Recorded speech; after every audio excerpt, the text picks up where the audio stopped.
नमस्कार. नमस्कार सर. आपलं नाव? माझं नाव सुनीता संजय भांदुर्गे. आपण कुठून आलात?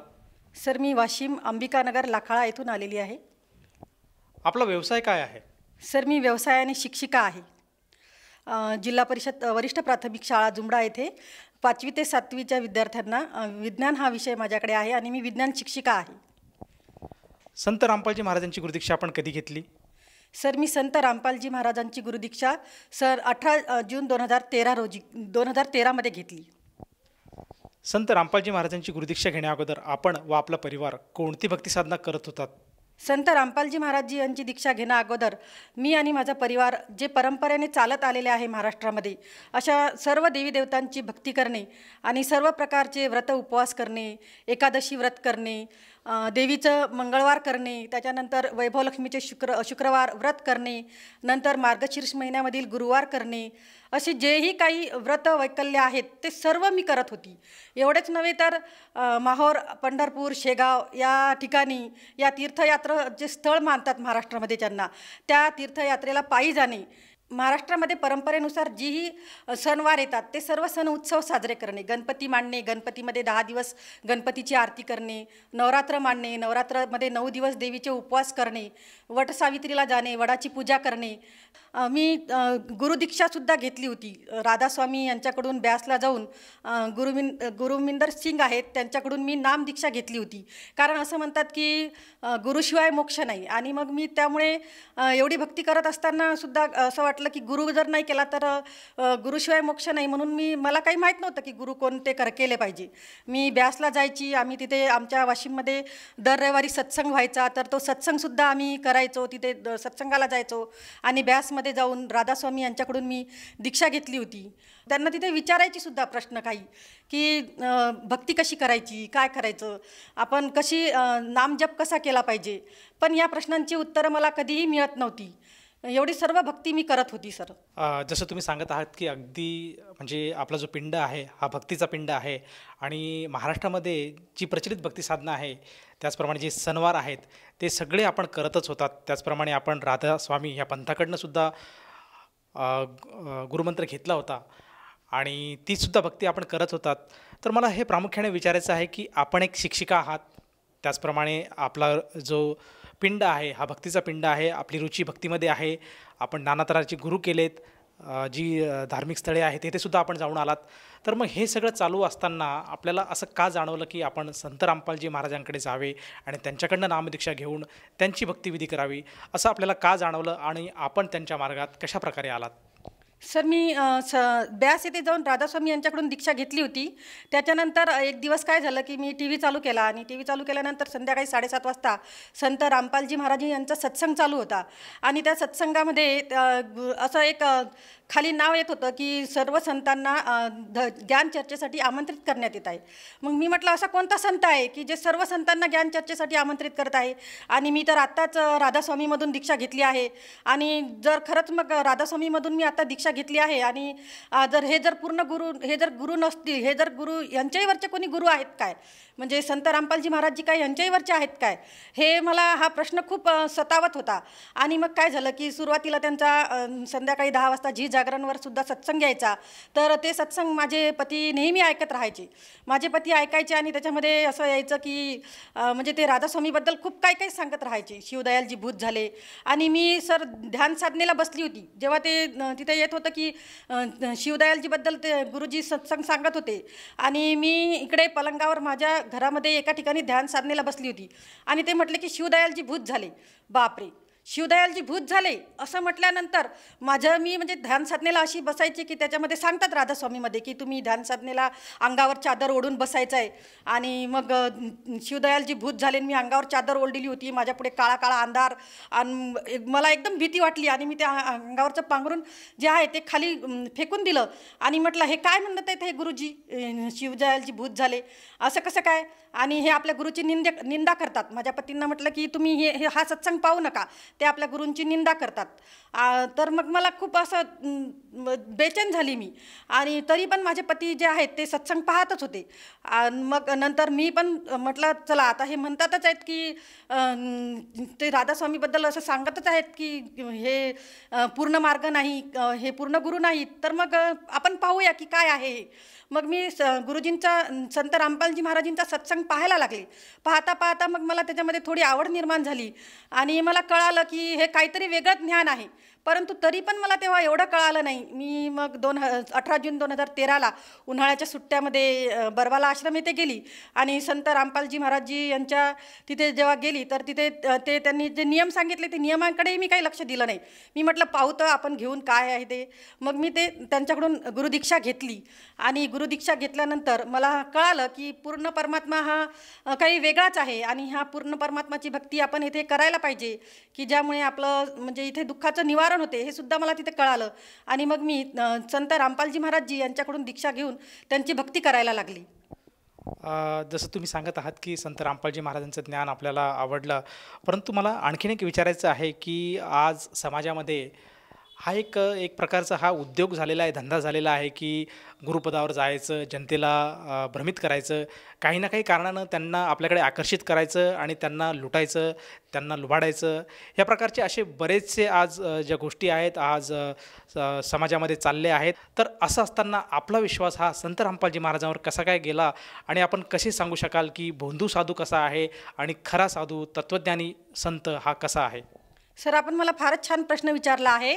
खरंच आज या समाजामध्ये खूप बंधुगिरी चालली आहे. असे नकली संत खूप झाले आहेत की ज्यांच्यावर जनतेला विश्वास ठेवणं कठीण झालेलं आहे.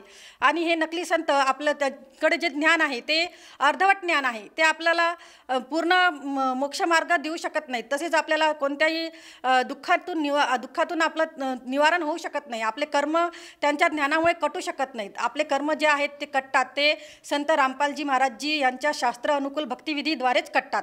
कारण संत रामपालजी महाराज जे आहेत ते सर्व धर्मग्रंथावर प्रमाणित आधारित ज्ञान देतात आणि सांगतात की पूर्ण परमात्मा कोण आहे. जे वेदामध्ये प्रमाण आहे ते कबीरदेव, ते कबीर साहेब पूर्ण परमात्मा आहेत हे ते प्रमाणासह सांगतात. कारण पूर्ण गुरुच आणि तत्वदर्शी संतच हे ज्ञान आपल्याला सांगू शकतात. इतर संत हे ज्ञान सांगू शकत नाहीत. आणि त्यामुळे ते केवळ एक प्रकारची भोंदूगिरी करत आहेत, जनतेला फसवत आहेत. आणि माझे पूज्य गुरु संत रामपालजी महाराजजी तर आपल्या अध्यात्म ज्ञानातून एक सामाजिक सुधारणासुद्धा घडवून आणत आहेत. ते आपल्या अध्यात्म ज्ञानातून दहेजमुक्त, नशामुक्त, व्यसनमुक्त समाज घडवत आहेत आणि भ्रष्टाचारमुक्त असं कितीतरी सुधारणा ते आपल्या या समाजामध्ये करत आहेत. आणि ते आपल्या अध्यात्म ज्ञानाद्वारे करत आहेत. ते कोणत्याही प्रकारची भोंदूगिरी करत नाहीत. भोंदूगिरी करणारे जे संत आहेत ते दुसरेच आहेत. सर्व जनतेने हे ओळखायला पाहिजे. कारण संत रामपालजी महाराजजी जे आहेत ते प्रमाणित ज्ञान देतात. आणि तुम्ही संत रामपालजी महाराजींचे सत्संग जेव्हा ऐकाल तेव्हा तुम्हाला कळेल की खरंच कोण भोंदूगिरी कोण करत आहे आणि पूर्ण संत, तत्वदर्शी संत कोण आहे. संत तुकाराम महाराजांनी आपल्या एका ओळीमधून सांगितलेलं आहे की ऐसे संत झाले कळी, दाऊनी वैराग्याची कळा, भोगी विषयाचा सोहळा. आणि हे जे संत आहेत ते भोंदूगिरी संत आहेत की जे असा आव आणतात की माझ्याकडे खूप ज्ञान आहे, वैराग्याची कळा दाखवतात आणि सगळ्या मोहमायेमध्ये ते फसलेले आहेत. हे संत तुकाराम महाराजांनी त्यावेळेला सांगितलं होतं. समाजातील या दांभिकतेवर त्यांनी परखडपणे हल्ला केला होता की हे जे संत आहेत ते तुम्हाला पूर्ण ज्ञान देत नाहीत. ह्या भोळ्या भाबड्या जनतेनी त्यांच्या जाळ्यामध्ये फसू नये. आणि हे ज्ञान त्यावेळेला सुद्धा जे तुकाराम महाराज देत होते ते ज्ञान आज संत रामपालजी महाराजजी देत आहेत. आणि समाजातील सर्व पाखंडवाद, कर्मकांड यावर परखडपणे टीका करून त्यांना सांगत आहेत की सत्य ज्ञान काय आहे आणि आपण ह्या समाजामध्ये आणि ह्या आपला मनुष्यजन्म सफल करून समाज सुधारणासुद्धा करू शकतो आणि आपला पूर्ण मोक्षसुद्धा मिळू शकतो. जसं की इथे आल्यानंतर सर्व भक्तांमध्ये सर्व प्रकारचे तुम्हाला म्हणजे असं गुण पाहायला मिळतील की ते भक्त कोणत्याही प्रकारचं व्यसन करत नाहीत. तसंच त्यांच्यामध्ये कुठलाही अहंकार नसतो या भक्तांमध्ये. तसंच त्यांच्यामध्ये ते कुठल्याही प्रकारची देवाणघेवाण करत नाहीत, हुंडा द्यायचा नाही, घ्यायचा नाही. ह्या सगळ्या समाज सुधारणा संत रामपालजी महाराजजी करत आहेत. आणि हे अध्यात्म ज्ञानासाठी अत्यंत आवश्यक आहे. कारण जर आपण समजा या समाजामध्ये राहून जर एकमेकांसोबत असं एकमेकांना लूटपाट करू तर आपला मोक्ष होणार नाही. आणि हे जे ज्ञान आहे ते परखडपणे संत रामपालजी महाराजजी आपल्या अध्यात्म ज्ञानाद्वारे देत आहेत. आणि त्यामुळे आपला मनुष्यजन्म सफल होण्याचा हा एकमेव मार्ग आहे. जसं तुम्ही सांगत आहात की संत रामपालजी महाराजांचं जे ज्ञान आहे ते अद्वितीय आहे आणि आज समाजाने ते घेतलं पाहिजे. आणि मला हे विचारायचं आहे प्रामुख्याने की जेव्हा आपण संत रामपालजी महाराजांच्या शरणात आलात, त्यानंतर आपल्याला जे काही आध्यात्मिक लाभ प्राप्त झालेत त्या अनुषंगाने किंवा त्या व्यतिरिक्तसुद्धा आपल्या ज्या भौतिक ज्या गरजा आहेत किंवा जे काही शारीरिक, मानसिक, आर्थिक अशा स्वरूपात आपल्याला काही अनुभव आलेत का? काही चमत्कार काही बघायला मिळालेत का? हो सर, संत रामपालजी महाराजजी यांच्या शरणामध्ये आल्यानंतर, यांची गुरुदीक्षा घेतल्यानंतर मला खूप लाभ झाले आहेत. मी अगोदर खूप शारीरिक कष्टाने पीडित होती. असं की मला दररोजचं दैनंदिन कार्य करणंसुद्धा कठीण जायचं. मला तर असं वाटायचं की मी नोकरी पण करू शकते की नाही. परंतु आता त्यांच्या दीक्षा घेऊन मी 2013मध्ये दीक्षा घेतली आणि आता 2023 मला 10 वर्ष होत आहेत. परंतु मी आता माझी नोकरी सुरळीतपणे करते. आणि मला एवढा त्रास होता की मला कंबरदुखीचा त्रास होता. त्याच्यानंतर मासिक पाळीचा तर एवढा त्रास होता की खूपच त्रास होता की एक स्त्री उठू शकत सुद्धा नव्हती माझ्या जागी जर असती तर. परंतु मी उठून शाळेमध्ये सुद्धा जायची, परमात्माचं नामस्मरण करायची. संत रामपालजी महाराजांनी जो गुरुमंत्र दिला, म्हणायची की हे परमेश्वरा, तूच मला ताकद दे, तूच मला शक्ती दे की मी माझं दैनंदिन कार्य पार करू शकेल. तर मला नोकरी करायची आहे. आणि मी जर नोकरी केली नाही तर माझ्या पतींना सुद्धा नोकरी नव्हती. तर माझं घर कसं चालेल? मी नोकरी करू शकली मी ते संत रामपालजी महाराजजी यांच्या शास्त्रानुकूल भक्तिविधीमुळेच, त्यांनी मला दिलेल्या सत्य ज्ञानामुळेच. आणि तसेच एकदा काय झालं की आम्ही जेव्हा गुरुदीक्षा घ्यायला जायचं होतं आम्हाला 2013मध्ये संत रामपालजी महाराजजी यांच्याकडे, तर माझी जी मुलगी आहे, आम्ही तिकीट काढलं होतं आणि आम्हाला आता निघायचं. 1:30 वाजताची गाडी होती आणि 11 वाजता माझी मुलगी जी आहे ती बाहेर पटांगणामध्ये बसली होती. ती बसली तर ते काय झालं की तिच्या मांडीखाली विंचू होता. माझे सासरे आले आणि तिला उचललं तर पाहतात तर काय की तिच्या मांडीखाली विंचू. जर तो विंचू तिला चावला असता सर तर आम्ही कदाचित तिथे जाऊ शकलो नसतो. विंचू चावला असता तर मुलीला किती त्रास झाला असता. परंतु तिला तो विंचू चावला नाही. एवढंच काय तर एक दिवस माझी मुलगी आहे, मी तिला पलंगावर टाकलं आणि पलंगावर टाकून नंतर मी बाहेर पटांगणात फिरायला लागली. तिच्या मानेखाली एक उशी ठेवली होती आणि नंतर येऊन पाहते तर त्या उशीला एवढ्या मुंग्या होत्या, लाल मुंग्या, की पहा तुम्ही, आपल्याला एक जर मुंगी चावली तर किती अंगार होते, किती आपल्याला दुखते, तिथे किती त्रास होतो. परंतु त्या एवढ्या लाल मुंग्या असताना सुद्धा माझ्या या मुलीला एकही मुंगी चावली नाही. तर माझा एवढा विश्वास बसला की खरंच हे पूर्ण परमात्मा आहेत. संत रामपालजी महाराजजी आपलं रक्षा कवच आहे. हेच आपल्याला सर्व दुःखातून तारू शकतात. आणि तिथे सुद्धा माझ्या मुलीची रक्षा त्यांनी केली. एवढंच काय तर एकदा माझी मुलगी 3ऱ्या मजल्यावरून खाली पडली आणि खाली पडली तर ती खाली एक कपडे धुण्याचा गोटा होता, त्या गोट्यावर ती पडली आणि फटकन आवाज आला. सगळे आजूबाजूचे जमा झाले. म्हटलं आता मुलगी गेली. मी रडायला लागली सर, रडायला लागली. म्हटलं आता मी कसं माझी मुलगी आता वाचेल का नाही. मी माहेरी आलेली होती. मला सासरचे लोक आता नक्की रागावतील, माझे पतीही माझ्यावर खूप रागावतील की तुला लक्ष देता आलं नाही पोरीवर. मी सर मुलगी पडली, मी परमेश्वराचा धावा केला आणि नंतर घरच्यांना रडतच फोन लावला. आणि नंतर मग जेव्हा माझी मुलगी दवाखान्यात नेली तर तिला 4-5 घंटेसुद्धा होश नव्हता. ती कोणालाही ओळखत नव्हती. त्यावेळेला मला माहीत नव्हतं भरवाला कांड झालं होतं, त्याच्यामुळे की गुरुजींना अरदास कशी लावायची. परंतु मी मनातून धावा केला आणि मग माझी मुलगी सर ते काही 4-5 घंट्यानंतर माझी मुलगी बरी झाली. आणि मग मला तेव्हा पण माझा परमात्मावर खूप विश्वास बसला. आणि हा मला गुरुजींनी दिलेला लाभ खरंच खूप अनमोल आहे. म्हणजे त्याचं मोल कशामध्येही करता येत नाही. कारण जीवनदान देणं म्हणजे किती हे आहे. हे जीवनदान कोण देऊ शकते आपल्याला? पूर्ण परमात्माच जीवनदान देऊ शकतात. एकदा माझ्या पतींचा ॲक्सिडेंट झाला आणि ॲक्सिडेंट झाला तर त्यांना असे घासत गेले आणि त्यांना कानाकडून रक्त येत होतं. तर मी घरी होती तेव्हा आणि पतींचा फोन आला की बाई की माझा ॲक्सिडेंट झाला आहे आणि आता मला दवाखान्यात घेऊन जात आहेत. मी तिथेच दंडवत घातला परमात्मांना आणि परमात्मांना विनंती केली. तर माझे पतीची फक्त त्यांचा कान घसाटला आणि नंतर त्यांचं रक्त येणं कानातून बंद झालं आणि संध्याकाळी डॉक्टरांनी त्यांना सुट्टीसुद्धा दिली आणि माझे पती त्याच्यातून सुद्धा वाचले. असे मला भरपूर लाभ झालेले आहेत की एवढंच काय तर मासिक पाळीचा त्रास होता तर मला डॉक्टरांनी ऑपरेशन सांगितलं होतं. संत रामपालजी महाराजांकडे अरदास लावली की गुरुजी मला ऑपरेशन करायचं नाही, माझं कानाचं ऑपरेशन झालेलं आहे, माझं नाकाचं झालं, माझे सीझर झाले, आता मला ऑपरेशन नको आहे. तर परमात्मा म्हणाले की बेटा भक्ती करना, परमात्मा पर विश्वास रखना आपका ऑपरेशन करने का काम नहीं पडेगा. विश्वास ठेवला आणि माझा तो त्रास जो आहे तो आता पूर्णपणे बंद झालेला आहे. मी एकदम आता व्यवस्थित आहे. असे मला खूप लाभ परमात्म्याने दिले आहेत. जसं तुम्ही सांगत आहात की संत रामपालजी महाराजांच्या सद्भक्तीमुळे, त्यांच्या ज्ञानामुळे आणि त्यांनी जे काही तुम्हाला विधी दिली त्या भक्तीमुळे आज आपल्याला व आपल्या कुटुंबाला बरेचसे लाभ प्राप्त झालेत. तर ह्या आपल्या अनुभवातून, त्याचप्रमाणे आज आपण एक शिक्षिका आहात, आज आपण शाळेमध्ये शिकवत आहेत, विद्यार्थ्यांना घडत आहेत. तर जे आपले काही विद्यार्थी आहेत, त्याचप्रमाणे जे काही आपले सहकारी आहे, सहकर्मी जे आहेत, त्याचप्रमाणे जे भक्त समुदाय आज टी व्ही चॅनलच्या माध्यमातून आपल्याला बघत आहेत, तर या सर्वांना उद्देशून आपण आपल्या अनुभवातून त्यांना काय संदेश द्याल? सर, मी या ज्या समाजाला एकच सांगू शकते की खरंच तुम्हाला भगवंत पाहिजे आहे का? तुम्ही एवढे इकडे तिकडे जाता, त्याच्यानंतर असं काय काय करता, उपवास करता, देवासाठी उपाशी राहता. मग तुम्हाला जर भगवंत पाहिजे आहे तर खरंच तुम्ही संत रामपालजी महाराजजी यांचे सत्संग प्रवचन ऐका. तुम्हाला तिथेच पूर्ण परमात्माची भक्ती मिळेल आणि तुमचा मनुष्यजन्म सफल होईल. तिथेच तुम्हाला मोक्षाचा मार्ग मिळेल.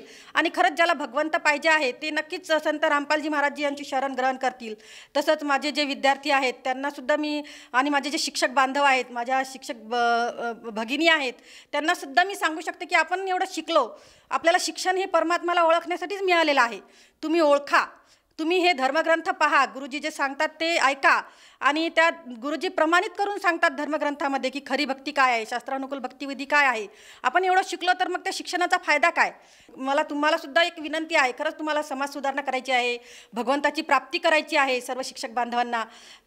तसेच माझ्या शिक्षक बंधू भगिनींना सुद्धा माझं म्हणजे प्रार्थना आहे की जर तुम्हाला खरंच काहीतरी करावंसं वाटत असेल तर, आणि त्याच्यासाठी तुम्ही संत रामपालजी महाराजजी यांच्याकडून नामदीक्षा घ्या आणि आपलं मनुष्यजन्म सफल करा, असं मी तुम्हाला कळकळीने सांगू इच्छिते. जसं तुम्ही सांगत आहात की आज समाजाने संत रामपालजी महाराजांची सद्भक्ती स्वीकारायला हवी.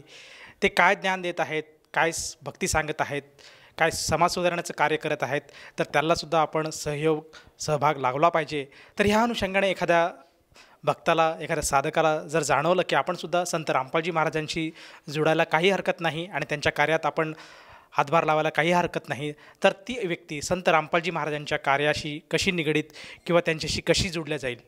संत रामपालजी महाराजजी यांची गुरुदीक्षा घेण्यासाठी विविध चॅनलवर सुद्धा सत्संग चालतात. तर त्या चॅनलवरचे सत्संग ऐका आणि ते जे नंबर फ्लॅश होतात त्या नंबरवर तुम्ही संपर्क करू शकता. तसंच विविध सोशल मीडियाची माध्यमे आहेत, फेसबुक, ट्विटर, त्यानंतर संत रामपालजी महाराजजी यूट्यूब चॅनल आहे, संत रामपालजी महाराजजी ॲप आहे, ते आपण डाउनलोड करा आणि त्या माध्यमातून त्यांचे सत्संग प्रवचन ऐका. आणि तसेच आमचे गावोगाव संत रामपालजी महाराजजी यांचे ज्ञानगंगा, जगण्याचा मार्ग हे पुस्तके आपल्याला मिळत आहेत, आपल्यापर्यंत पोहोचत आहेत. तर ती पुस्तकेसुद्धा आपण घ्या, त्या पुस्तकातून सुद्धा आपण ज्ञानग्रहण करा आणि ज्ञानग्रहण केल्यानंतर आपण त्या नंबरशी कॉन्टॅक्ट करा. त्या पुस्तकावरील आपल्याला नक्कीच म्हणजे जी गुरुदीक्षा घ्यायची आहे त्याबद्दल पूर्ण माहिती मिळेल आणि आपल्याला त्यांच्याकडून नामदीक्षा मिळेल. या नामदीक्षेसाठी साधकाला किती पैसे मोजावे लागतात? सर, नामदीक्षेसाठी साधकाला कोणत्याही प्रकारचं शुल्क देण्याची गरज नाही. कारण संत रामपालजी महाराजजी आहेत त्यांनी प्रत्येक जिल्ह्यामध्ये, महाराष्ट्रातील जेवढेही जिल्हे आहेत त्या प्रत्येक जिल्ह्यामध्ये निःशुल्क नामदीक्षा देण्याची व्यवस्था केलेली आहे. नामदीक्षा देण्यासाठी आपल्याला कुठल्याही प्रकारचे शुल्क लागणार नाही. धन्यवाद. सतसाहेब गुरु. संपूर्ण विश्वामध्ये 500 पेक्षा जास्त नामदीक्षा केंद्र आहेत जिथे निशुल्क नामदीक्षा दिली जाते. निशुल्क नामदीक्षा प्राप्त करण्यासाठी आणि अधिक माहितीसाठी संपर्क करा 7030303951 7030303952. अद्वितीय आध्यात्मिक ज्ञान वाचण्यासाठी, पाहण्यासाठी आणि ऐकण्यासाठी संत रामपालजी महाराज ॲप अवश्य डाउनलोड करा किंवा आमची वेबसाईट www.jagatgururampalji.org वर विजिट करा. आम्हाला सोशल मीडियावर फॉलो करा. सर्व पवित्र धर्मांच्या पवित्र शास्त्रांवर आधारित प्रमाणित अनमोल पुस्तक ज्ञानगंगा किंवा जगण्याचा मार्ग यापैकी कोणतेही एक पुस्तक निशुल्क मागवण्यासाठी आपण आम्हाला आपले पूर्ण नाव, पूर्ण पत्ता पिनकोड आणि फोन नंबरसह लिहून 7030303951 किंवा 7030303952 या नंबरवर SMS करू शकता किंवा 7030303950 या नंबरवर व्हॉट्सअप देखील करू शकता.